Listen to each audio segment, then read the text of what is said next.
नमस्ते बच्चों। मैं महेश डी पतंगे आप सभी 10वीं कक्षा के छात्र और छात्राओं को इस हिंदी विषय की ऑनलाइन कक्षा में हार्दिक स्वागत करता हूं। बच्चों, हमने पिछली कक्षा में पाठ 5 मेरा बचपन नामक पाठ हमने प्रारंभ किया था, जो एक आत्मकथा है जिसे खुद भारत के भारत के पूर्व राष्ट्रपति डॉक्टर एपीजे अब्दुल कलाम जी ने लिखा है। वो खुद उनके आत्मकथा को यहाँ पर आपके लिए प्रस्तुत कर रहे हैं। भाग 1 में हमने बच्चों पाठ का आशय जान लिया कि पाठ का उद्देश्य क्या है। भाग 2 में लेखक का परिचय यानी डॉक्टर एपीजे अब्दुल कलाम जी का संक्षिप्त परिचय हमने प्राप्त कर लिया है और पाठ के कठिन शब्दार्थ की जानकारी भी हमने प्राप्त की है। पाठ के सारांश में हमने थोड़ा सा सारांश देखा था। आज थोड़ा सा सारांश आपको रिवीजन कर आगे की ओर बढ़ेंगे।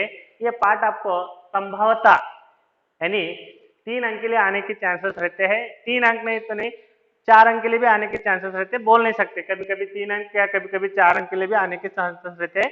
एक अंदाजा के हिसाब से आपको मैं बोल रहा हूँ 3 अंक, ये आगे पीछे भी अंक हो सकते हैं। तो पिछले कक्षा में हमने भाग 1 में डॉक्टर एपीजे अब्दुल कलाम जी का जन्म के बारे में पढ़ा था। उनका जन्म मद्रास राज्य यानी आपके तमिलनाडु राज्य में रामेश्वरम नामक एक छोटे से कस्बे में उनका जन्म होता है। वो एक साधारण से मध्य वर्गीय परिवार में जन्म लेते हैं। उनके पिता जैनुलाब्दीन कौन थे बच्चों? उनके पिता का नाम जैनुलाब्दीन, जो उनकी कोई बहुत औपचारिक शिक्षा नहीं हुई थी। औपचारिक शिक्षा क्या है मैं आपको बता चुका हूँ पिछली कक्षा में। औपचारिक शिक्षा नहीं, वो कोई स्कूली शिक्षा उनकी नहीं हुई थी, लेकिन वो कोई धनी व्यक्ति भी नहीं थे, ना ही वो औपचारिक शिक्षा हुई थी और ना ही वो अमीर व्यक्ति थे। इसके बावजूद भी वो बुद्धिमान व्यक्ति थे, बड़े ही बुद्धिमान व्यक्ति थे और उदारता के सच्चे व्यक्ति थे, यानी दया रखने वाले व्यक्ति थे। उनके पत्नी का नाम आशी अम्मा था। एपीजे अब्दुल कलाम के माता का नाम आशी अम्मा था। वो एक आदर्श जीवन संगिनी थी जैनुलाब्दीन की, और समाज में उन दोनों को आदर्श दंपति के नाम से जाना जाता था। इसके अलावा यहां तक हमने पढ़ा था। तो आप बच्चों पेज नंबर 32 यानी 32 पर आ जाइए। वहां पर मैं दूसरा पैरा पढ़ने जा रहा हूं, तो वहां से हम चालू करेंगे। तो आप भी अपने टेक्स्ट बुक में देख लीजिए।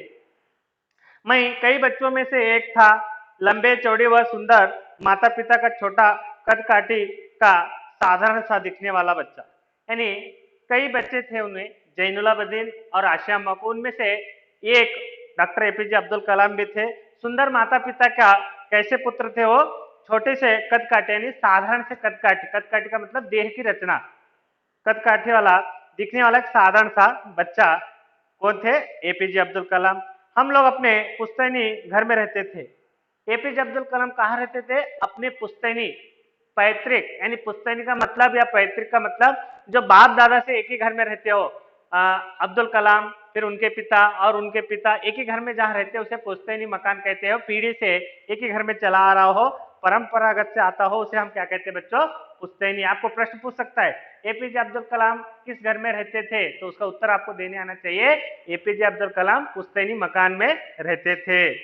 रामेश्वरम की मस्जिद वाली गली में बना यह घर चुने पत्थर व ईंट से बना एक पक्का और बड़ा था। कहाँ था घर उनका? रामेश्वरम के एक मस्जिद वाली गली में, रामेश्वरम शहर के एक मस्जिद वाली गली में उनका घर रहता है। वो घर कैसा था? पुश्तैनी था। इसके अलावा चूने और ईंट पत्थर से बना हुआ एक बड़ा मकान था। पहले चूने ईंट से ही बनाया जाता था, सीमेंट ज्यादा नहीं रहता था तब, तो चूना, रेती और पत्थर ईंट से बनाया हुआ एक बड़ा मकान, पुश्तैनी मकान किसका था? एपीजे अब्दुल कलाम जी का। आगे कहते हैं, देखो, मेरे पिता आडंबरहीन व्यक्ति थे और सभी आवश्यक एवं ऐशो आराम वाली चीजों से दूर रहते थे। यहाँ पर आडंबरहीन का मतलब होता है दिखावा करना, दिखावा न करना। जैसे मेरे पास जो कुछ है उसी में खुश रहना, दिखावे की जिंदगी नहीं करना, बनावट की जिंदगी नहीं करना। तो वो ऐसे बनावट और दिखावे की जिंदगी से, ऐशो आराम की जिंदगी से जैनुलाब्दीन दूर रहा करते थे। तो उसे हम क्या कहते हैं बच्चों? आडंबरहीन। समझ में आया आडंबरहीन किसे कहते हैं? दिखावे की जिंदगी से वो दूर रहते थे। ऐसे आडंबरहीन व्यक्ति कौन थे? अब्दुल कलाम के पिता कौन? जैनुलाब्दीन थे। और ऐशो आराम की चीजों से, जैसे जिंदगी के लिए क्या चाहिए? रोटी, कपड़ा और मकान चाहिए, उतना अगर मिल गया तो बहुत खुश रहते थे, उससे ज्यादा उनके लिए कोई इच्छा नहीं थी, तो उन्हें ऐशो आराम की चीजों से दूर रहा करते थे। पर घर में सभी आवश्यक चीजें समुचित मात्रा में सुलभता से उपलब्ध थी। जितना चाहिए हमें, 2 जोड़ कपड़े चाहिए, 2 जोड़ कपड़े, 10 जोड़ कपड़े, ऐशो आराम जिंदगी हो जाती है। तो 2 जोड़ कपड़े से ही जिंदगी चलती है, तो 10 जोड़ रखने की जरूरत नहीं पड़ती है। 10 जोड़ रखेंगे तो ऐशो आराम की जिंदगी बनती है।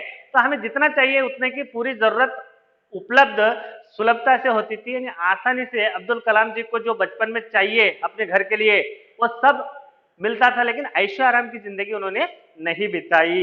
आगे देखो बच्चों, वास्तव में मैं कहूंगा कि मेरा बचपन बहुत ही निश्चेतता और सादगी में बीता, भौतिक एवं भावनात्मक दोनों दृष्टि से।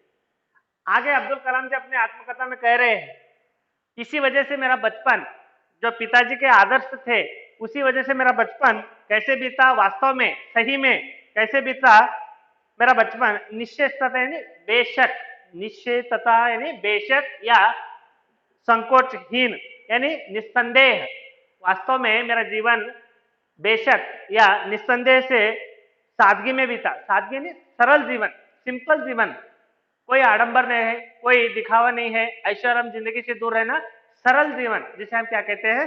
सादगी जीवन कहते हैं, में बीता। कैसे? भौतिक यानी सुख के, भौतिक साधन यानी सुखों के साधन के बिना, और भावनात्मक यानी मन से, भावनाओं से, भावपूर्ण, दोनों ही, भौतिकता से और भावनात्मक से, दोनों ही मेरा जीवन सादगी भरा बीतने का कारण था, बोलकर यहाँ पर अब्दुल कलाम जी अपने बचपन में कह रहे हैं। आगे देखिए बच्चों, मैं प्राय अपनी माँ के साथ ही रसोई घर में नीचे बैठकर खाना खाया करता था। वह मेरे सामने केले का पत्ता बिछाती और फिर उस पर चावल एवं सुगंधित स्वादिष्ट सांभर डालती, साथ में घर का बना अचार और नारियल की चटनी भी होती थी।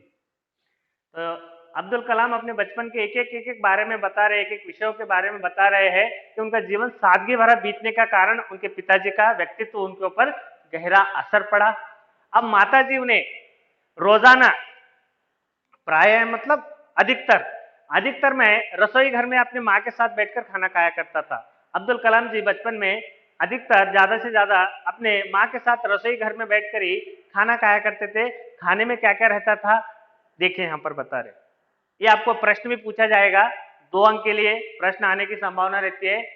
आशिया अम्मा जी अब्दुल कलाम जी को खाने में क्या क्या देती थी, तब आपको इसका उत्तर लिखने में सक्षम रहना चाहिए। तो देख लो बच्चों, इधर मैं प्राय अपनी माँ के साथ ही रसोई घर में नीचे बैठकर खाना खाया करता था।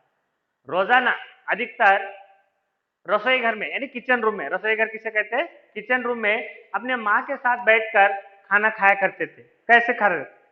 वह मेरे सामने केले का पत्ता बिछाती और फिर उस पर चावल एवं सुगंधित स्वादिष्ट सांभर डालती, साथ में घर का बना अचार और नारियल की ताजी चटनी भी रहती थी। उनको खाने के लिए केले का पत्ता, जो दक्षिण भारत में ज्यादा केले के पत्ते पर ही खाना खाया करते हैं, तो उससे भी शरीर के लिए अनेक लाभदायक गुण रहते हैं। तो केले के पत्ते पर उन्हें चावल और स्वादिष्ट और सुगंधित सांभर परोसा जाता था, और उसके साथ साथ नारियल की बनी घर की चटनी और अचार भी रहता था। तो एक बार फिर से बोल रहा हूँ, रसोई घर में अपनी माँ के साथ नीचे बैठकर खाना खाया करते थे अब्दुल कलाम जी। केले के पत्ते के ऊपर चावल, सुगंधित स्वादिष्ट सांभर रहता था, उसके साथ साथ घर का बना अचार रहता था, नारियल की ताजी चटनी रहती थी। ये सब अब्दुल कलाम जी घर में ही माता के साथ खाना खाया करते थे। अगर ये आपको 2 अंक के लिए लिखने को आए तो लिख सकते हैं। आगे देखो बच्चों, यहाँ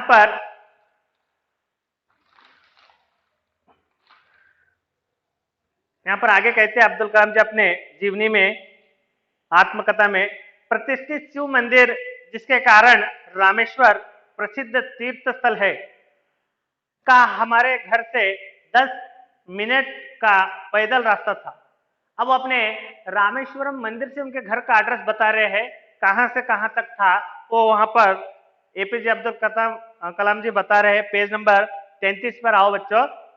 प्रतिष्ठित शिव मंदिर जिसके कारण रामेश्वरम प्रसिद्ध तीर्थ स्थल है का हमारे घर से 10 मिनट का पैदल रास्ता था। जो रामेश्वरम में एक तीर्थ स्थल है, तीर्थ स्थल किसे कहते हैं? धार्मिक पुण्य पाने के लिए या धार्मिक लाभ पाने के लिए हम किसी तीर्थ स्थल को या प्रसिद्ध मंदिर को जाते हैं, पुण्य पाने के लिए उसे उस स्थल को क्या कहते हैं? तीर्थ स्थल कहा जाता है। तो रामेश्वरम एक तीर्थ स्थल है जो वहां पर अनेक श्रद्धालु अपने भगवान के दर्शन के लिए वहां पर जाते हैं, वो तीर्थ स्थल माना गया है। तो उस रामेश्वरम मंदिर से उनका घर कितने दूरी पर था? जितना हम चलते 10 मिनट जाते, 10 मिनट में जितना चलकर हम जितनी दूर जाते ना, उतने ही समय पर, उतने ही दूरी पर रामेश्वरम का मंदिर और उनका एपीजे अब्दुल कलाम जी का घर था, जो 10 मिनट के पैदल पर जितने दूर चलते हैं उतनी दूर पर किसका घर था?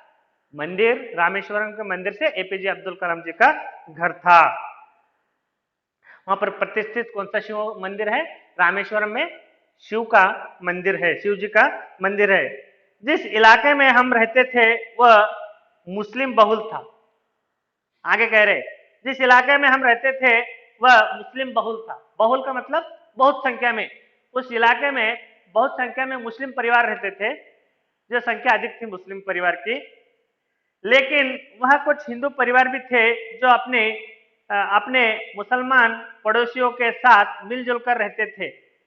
आगे कह रहे अब्दुल कलाम जी अपनी जीवनी में, जहां रामेश्वरम के वो मस्जिद वाली गली में रहते थे, ज्यादा से ज्यादा संख्या में वहां पर मुस्लिम परिवार रहते थे और उसके साथ साथ कुछ हिंदू परिवार भी वहां पर रहते थे। पड़ोसी, हिंदू और मुस्लिम पड़ोसी बनकर रहते थे, मिलजुल कर एकता से रहते थे, बोलकर एपीजे अब्दुल कलाम अपनी जीवनी में कह रहे हैं। हमारे इलाके में एक बहुत ही पुरानी मस्जिद थी, जहां शाम को नमाज के लिए मेरे पिताजी मुझे अपने साथ ले आ जाते थे।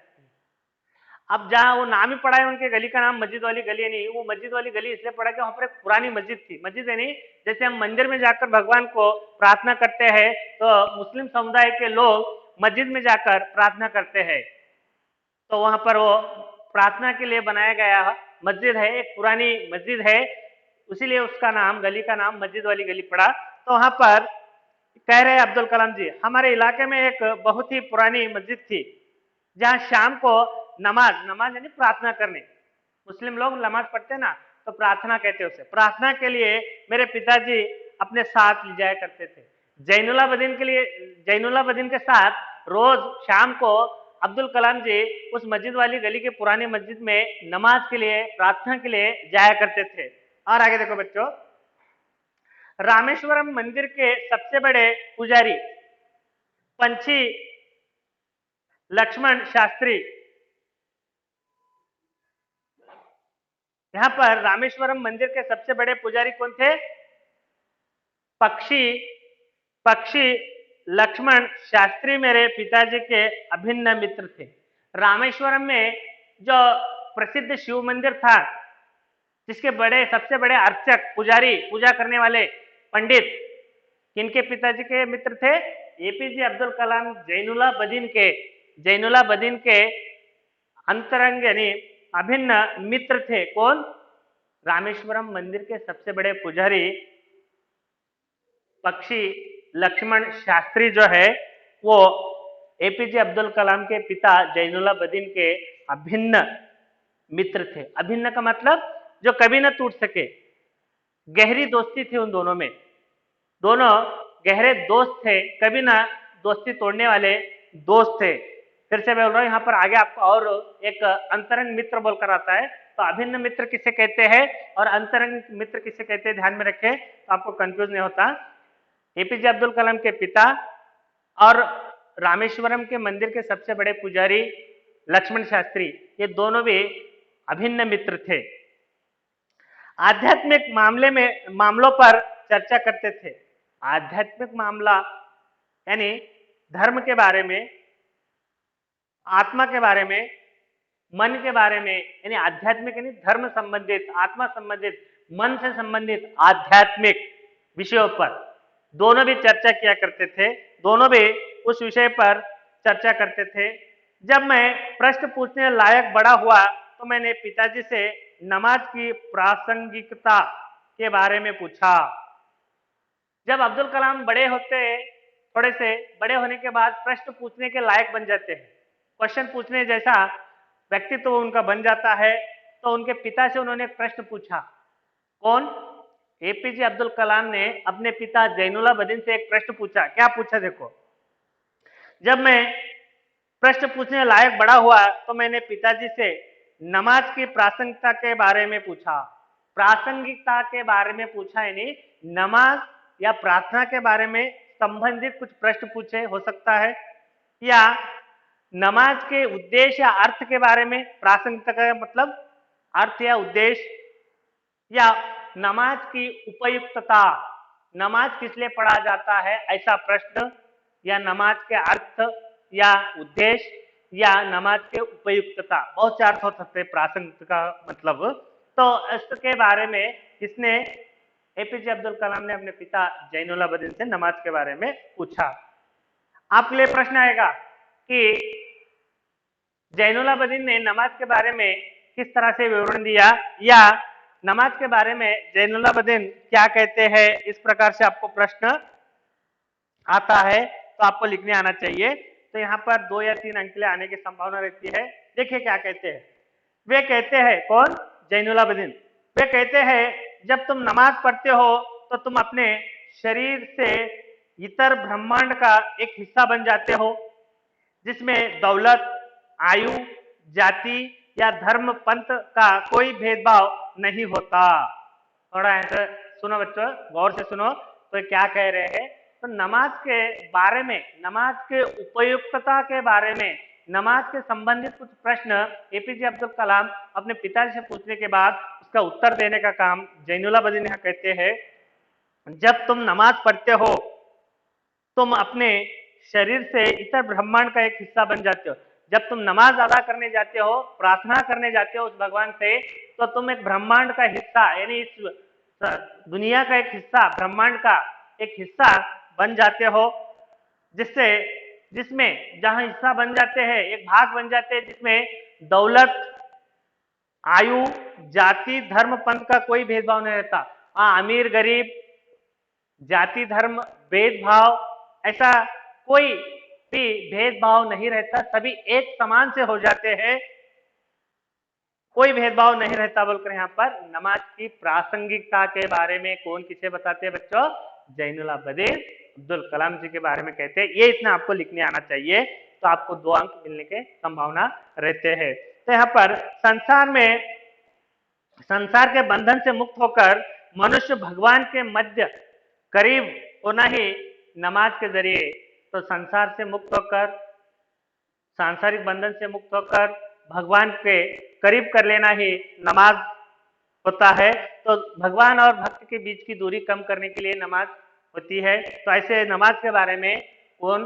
जैनुलाब्दीन अब्दुल कलाम जी को बताते हैं।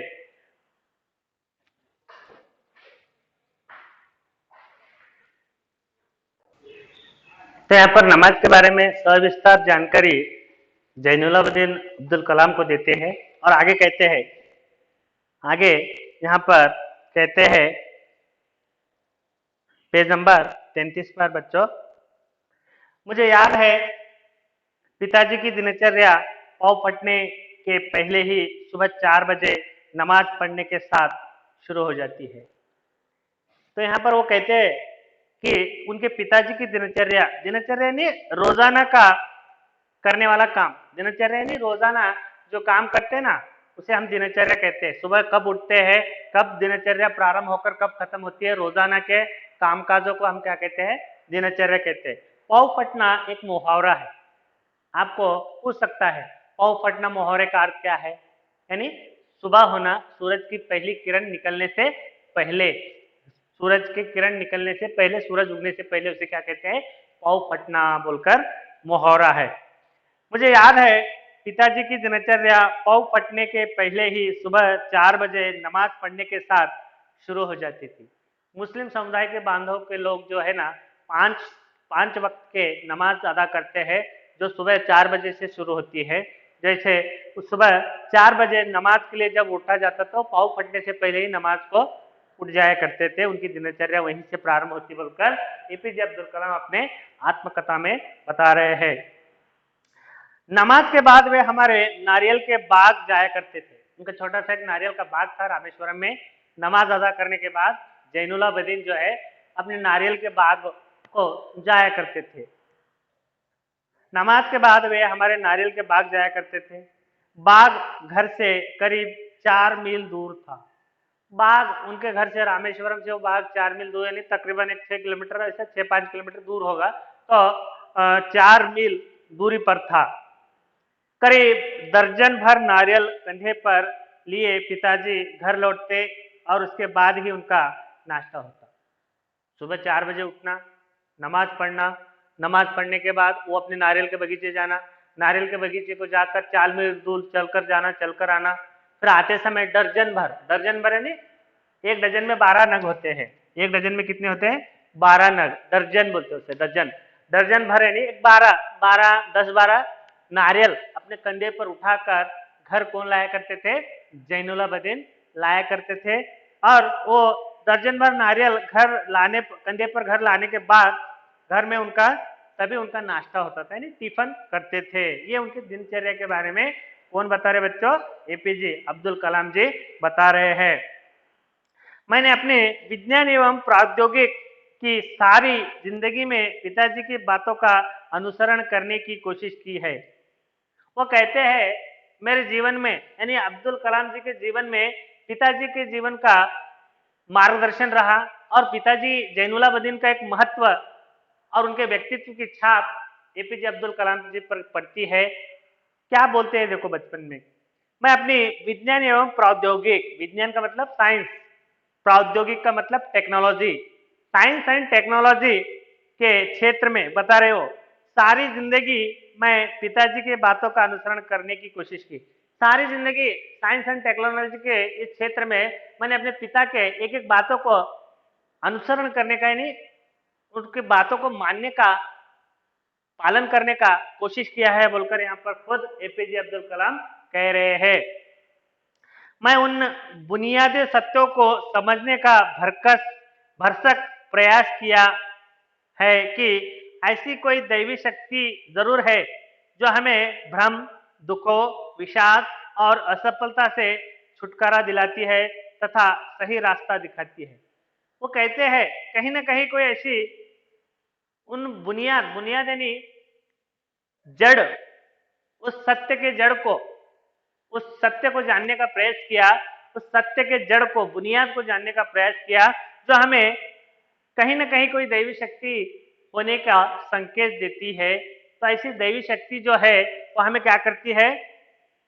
भ्रम यानी संदेह, संशय, भ्रम का मतलब संदेह या संशय, दुख, विषाद दोनों एक ही मतलब होते हैं, दुख या विषाद, और असफलता से हमें दूर करने का काम और छुटकारा दिलाने का काम करने में सही रास्ता दिखाती है। कौन सी? वो जो भी अनदेखी दैवी शक्ति है वो कहीं ना कहीं हमारे लिए मदद करते रहती है और हमारे संदेह को, दुखों को, विषादों को दूर करने का काम करती है बोलकर अब्दुल कलाम जी अपने बचपन में अपने पिताजी के अनुकरण करते हुए यहाँ पर बता रहे हैं। आगे देखो बच्चों, जब पिताजी ने लकड़ी की नौकाएं बनाने का काम शुरू किया उस समय मैं 6 साल का था। जब उनके पिताजी ने लकड़ी की नौकाएं बनाने का काम किया, बिजनेस स्टार्ट किया नया लकड़ी की नौकाएं बनाने का, तो वहां पर आपको प्रश्न में आएगा जैनुलाब्दीन ने कौन सा नया काम शुरू किया बोलकर, तब आपको प्रश्न का उत्तर लिखने आना चाहिए। जैनुलाब्दीन ने लकड़ी की नौकाएं बनाने का काम शुरू किया बोलकर आपको उत्तर लिखने आना चाहिए। तो जब 6 साल की उम्र थी, किनकी? डॉक्टर एपीजे अब्दुल कलाम जी की 6 साल की उम्र थी, तब उनके पिता ने एक नया बिजनेस चालू किया। कौन सा? लकड़ी की नौकाएं बनाना, लकड़ी की नौकाएं बनाने का एक नया काम शुरू किया। ये नौकाएं तीर्थ यात्रियों को रामेश्वरम से धनुषकोडी, उसका और एक नाम धनुषकोडी किसे कहते हैं देखो, और एक नाम है सेतु ककराई भी कहा जाता है, तक लाने ले जाने का काम आती थी। जो ये लकड़ी की नौकाएं बनाने का काम जैनुलाब्दीन ने शुरू किया उस नौकाओं में क्या करते थे, तीर्थ यात्री जो भी आते थे, समुद्र था वहां पर, उस समुद्र के उस थोड़ी दूर में सेतु ककराई यानी धनुषकोडी था। सेतु ककराई या धनुषकोडी दोनों का एक ही नाम है, एक ही नाम है। सेतु ककराई भी उसे कहा जाता है, धनुषकोडी भी उसे कहा जाता है। रामेश्वरम से धनुषकोडी या सेतु ककराई को तीर्थ यात्रियों को नाव में इस पार से उस पार, उस पार से इस पार लाने ले जाने के लिए काम में आते थे। कौन सी नौका है? जो अब्दुल कलाम जी के पिता ने नया बिजनेस स्टार्ट किया नौकाएं बनाने का, वो नौकाएं वहां पर काम में आती थी। तीर्थ यात्रियों को रामेश्वरम से धनुषकोडी छोड़ना, धनुषकोडी से रामेश्वरम में समुद्र मार्ग से जाना आने का काम उन नौकाओं से किया जाता था। एक स्थानीय ठेकेदार अहमद जलालुद्दीन के साथ पिताजी समुद्र तट के पास नौकाएं बनाने लगे। यहां पर आपको एक दो नाम जुड़ रहे, पहले ही मैंने बताया, एक जैनुलाब्दीन जो इनके पिता है, अब और एक नाम जुड़ रहा है इसमें जो उनका गहरा प्रभाव एपीजे अब्दुल कलाम के बचपन पर गिरता है, उनका नाम है अहमद जलालुद्दीन। नाम कंफ्यूज मत कर लो बच्चों, अहमद जलालुद्दीन, जैनुलाब्दीन। जैनुलाब्दीन अब्दुल कलाम के पिता, अहमद जलालुद्दीन स्थानीय ठेकेदार है, आगे जाकर उनके जीजाजी भी बन जाते हैं। तो यहाँ पर एक स्थानीय ठेकेदार, लोकल कॉन्ट्रैक्टर बोलते ना, लोकल कॉन्ट्रैक्टर ने स्थानीय ठेकेदार अहमद जलालुद्दीन के साथ पिताजी समुद्र तट पर नौकाएं बनाना प्रारंभ किए। उस समुद्र के तट पर, उस तट का मतलब होता है किनारा, समुद्र के किनारे पर एपीजे अब्दुल कलाम के पिता जैनुलाब्दीन और उनके स्थानीय ठेकेदार कौन थे? अहमद जलालुद्दीन, दोनों मिलकर पार्टनरशिप में बोलो या हिस्सेदारी में बोलो, लकड़ी की नौकाएं बनाने का काम प्रारंभ करते हैं। बाद में अहमद जलालुद्दीन की मेरी बड़ी बहन जोहरा के साथ शादी हो गई। अब यहाँ पर दोस्ती जो है रिश्तेदारी में बदल गई। अहमद जलालुद्दीन जैनुलाब्दीन के दामाद बन जाते हैं, तो इसके नाते अब्दुल कलाम के क्या रिश्ता होता है? जीजा जी का रिश्ता। और अहमद जलालुद्दीन का और अब्दुल कलाम का रिश्ता क्या बन जाता है? जीजा जी का रिश्ता जुड़ जाता है। बाद में अहमद जलालुद्दीन की मेरी बड़ी बहन यानी अब्दुल कलाम जी की बड़ी बहन रहती, उनका नाम क्या रहता है बच्चों? जोहरा। जोहरा के साथ उनकी शादी हो जाती है। नौकाओं को आकार लेते हुए मैं गौर से देखता था। जब समुद्र के तट पर, रामेश्वरम के समुद्र के तट पर जहां नौकाएं बनती थी, तो नौकाओं को बनाते समय अब्दुल कलाम 6 साल के थे तो उसे ध्यान से देखा करते थे। क्यों? वो आगे जाकर एक बड़े विज्ञानी साइंटिस्ट बनने वाले थे, तो वहीं पर उन्होंने प्रत्येक वस्तु को आकार बनते हुए ध्यान से देखने का काम वहीं से प्रारंभ किया। जो नौकाएं बनाने का काम था उसे ध्यान से देखा करते थे, गौर से उसे नौकाओं को बनते हुए देखा करते थे। नौकाओं को आकार का मतलब रूप देते हुए, आकार देते हुए, बनाते हुए, नौकाओं को आकार लेते हुए मैं गौर से देखता था। पिताजी का कारोबार काफी अच्छा चल रहा था। ये जो नौकाएं बनाने का काम, बनाने के बाद उसी नौकाओं में से रामेश्वरम से सेतु ककरा या धनुषकोडी को तीर्थयात्री को छोड़ना और वहां से धनुषकोडी से वापस रामेश्वरम समुद्र मार्ग ले जाने का काम और ये नौका बनाने का काम बहुत ही कारोबार यानी बिजनेस बहुत अच्छी तरह से चल रहा था। पिताजी का कारोबार काफी अच्छा चल रहा था। एक दिन 100 मील प्रति घंटे की रफ्तार से हवा चली और समुद्र में तूफान आ गया। एक दिन क्या हुआ, समुद्र किनारा था, रामेश्वरम समुद्र के किनारे बसा हुआ एक शहर है, तो वहां पर समुद्र के किनारे पर जहां भी जो शहर बसते वहां पर समुद्र का तूफान आना या उसके लहरों में तेजी आना, ये सब सामान्य सी बात है। जैसे सुनामी हम बोलते हैं, सुनामी बोलते हैं ना, समुद्र के किनारे सुनामी आना जाना, ऐसे बहुत से तूफानी मेल से वो आता जाता रहता है। तो एक दिन क्या हुआ, एक दिन 100 मील प्रति घंटे की रफ्तार से हवा चली और समुद्र में तूफान आ गया। 100 मील प्रति घंटे, 100 मील प्रति घंटे की रफ्तार यानी गति से, तेजी से वो बढ़ते रामेश्वरम के उस समुद्र किनारे के तट पर तूफान आ गया। तूफान आ गया किस तेजी में? 100 मील प्रति घंटे की रफ्तार से हवा चली, वो तूफान उस रामेश्वरम के किनारे आ पहुंचा। तूफान में सेतु ककराई के कुछ लोग और हमारे नाव बह गए।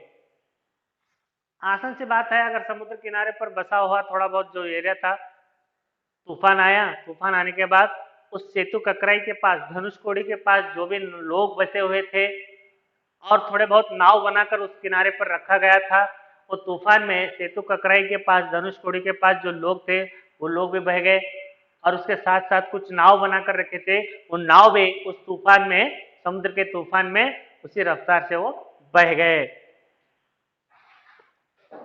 आगे कहते देखो, उसमें पामबन पुल भी टूट गया और यात्रियों से भरी ट्रेन दुर्घटनाग्रस्त हो गई। तो यहाँ पर एक ब्रिज था उस समुद्र पर, रामेश्वरम के समुद्र पर पामबन नामक, क्या है बच्चे यहाँ पर, पामबन नामक एक ब्रिज था, ब्रिज पुल सेतु बोलते ना उसे, वो ब्रिज था, उस पे से ट्रेन जाया आया करती थी। तो उस तूफान में, उस तेज रफ्तार जो तूफान आया, तो उस तूफान में वो ब्रिज भी टूट गया, जिस पर जो ट्रेन थी तो यात्रियों से भरी थी, वो दुर्घटनाग्रस्त हो गई, यानी एक्सीडेंट हो गया उसका भी उस तूफान से, तो पुल टूट गया, जो यात्रियों से भरी हुई ट्रेन थी वो भी दुर्घटनाग्रस्त हो गई, कई लोग वहां पर अपनी जान गंवाने के संभावना थे। तब तक मैंने सिर्फ समुद्र की खूबसूरती को ही देखा था। वो कहते हैं समुद्र बहुत खूबसूरत है, विशाल है, शांत है, तो सोच रहे कि अब तक मैंने, ये तूफान आने से पहले मैं का मतलब ये अब्दुल कलाम जी कह रहे हैं कि समुद्र की खूबसूरती को ही देखते रहा, समुद्र की शांत लहरों को ही देखता रहा। अब क्या कहते देखो, उसकी अपार एवं अनियंत्रित ऊर्जा ने मुझे हतप्रभ कर दिया, हतप्रभ कर दिया। तो इसका मतलब होता है बच्चों, अनियंत्रित नहीं, कंट्रोल से बाहर, अनियंत्रित, नियंत्रित नहीं, कंट्रोल, अनियंत्रित, कंट्रोल से बाहर। ऊर्जा का मतलब शक्ति, ऐसी कोई शक्ति आई समुद्र में है जो कोई उसे रोक नहीं सकता, ऐसी शक्ति को लेकर वो समुद्र में तूफान आया, फिर चला गया। तो उसे देखकर अब्दुल कलाम जी हतप्रभ यानी लाचार, बेबस, निस्तेज होकर रह गए बोलते हैं। यहां तक मैंने एपीजे अब्दुल कलाम जी की आत्मकथा को यहाँ पर अभी बता रहा हूँ। भाग 2 में इतना हो चुका है। आशा करता हूँ ये आपको समझ में आया होगा। इस पर कई प्रश्न पूछे जाएंगे तो आप इसे ध्यान से पढ़िए, और भाग 3 में मैं इसे और आगे के आत्मकथा को बताने का प्रयत्न करूंगा। अगर इस भाग 2 में या भाग 1 में आपको कुछ प्रश्न पूछने हो, संदेह हो, तो बेझिझक पूछ सकते हैं। आशा करता हूँ कि आज की कक्षा आपको समझ में आएंगी। फिर मिलेंगे, धन्यवाद।